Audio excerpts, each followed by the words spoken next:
Assalamualaikum warahmatullahi wabarakatuh.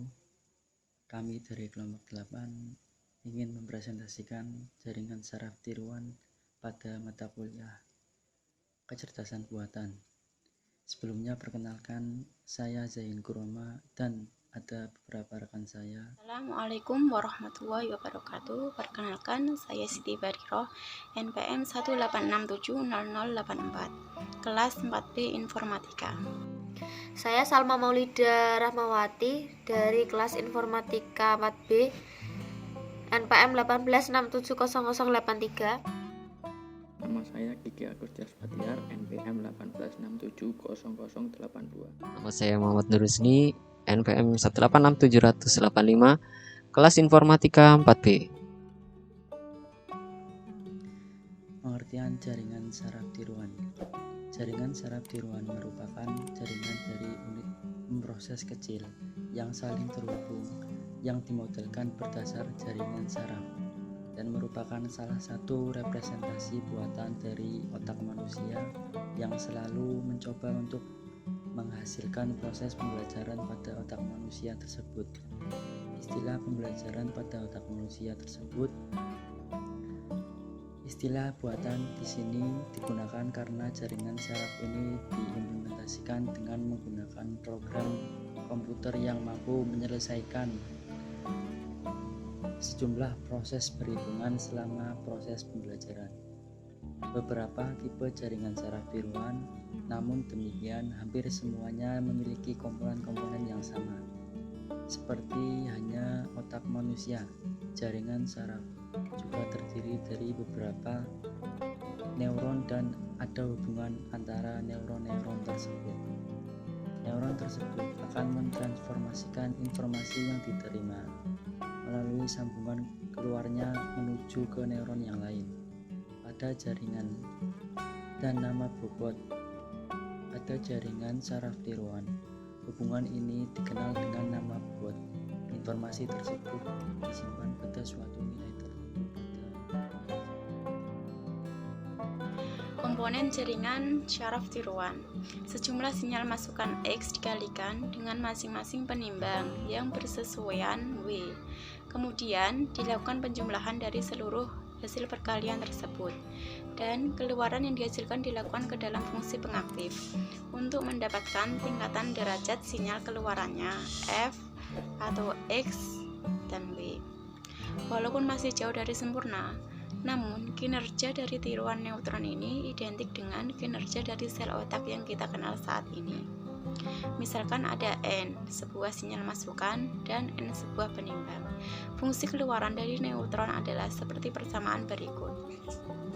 F X W sama dengan F atau X1 kali X1 ditambah titik-titik sampai WN XN. Konsep dasar jaringan syaraf tiruan. Dari bobot input dari neutron-neutron yang lain. Kemudian sigma, fungsi aktivasi, dan ada output dari bobot output ke neutron-neutron yang lain. Struktur jaringan syaraf tiruan. Neutron merupakan sel syaraf tiruan yang merupakan elemen pengolahan jaringan syaraf tiruan. Jaringan merupakan bentuk arsitektur jaringan syaraf tiruan, kumpulan neutron yang saling berhubungan dan membentuk lapisan. Input merupakan sebuah nilai input yang akan diproses menjadi nilai output. Kemudian ada output, merupakan solusi dari nilai input, dan ada header layer yang merupakan lapisan yang tidak terkoneksi secara langsung dengan lapisan input atau output, memperluas kemampuan jaringan syaraf tiruan. Yaitu 1. Bobot. Bobot itu nilai matematis dari sebuah koneksi antar neuron. 2. Fungsi aktivasi. Fungsi aktivasi yaitu digunakan untuk mengupdate nilai-nilai bobot per iterasi dari semua nilai input. Fungsinya yaitu mengaklikkan input dengan bobotnya dan kemudian menjumlahnya, yaitu disebut penjumlahan sigma. Berbentuk linier atau tidak linier dan sigmoid. 3. Paradigma pembelajaran. yaitu bentuk pembelajaran supervised learning atau unsupervised learning. Contohnya ada di gambar ya. Terus arsitektur jaringan syaraf tiruan. 1. Neuron dikelompokkan dalam lapisan. 2. Neuron yang terletak pada lapisan yang sama sekali akan memiliki keadaan yang sama. 3. Kelakuan neuron ditentukan oleh fungsi aktivasi dan pola bobotnya.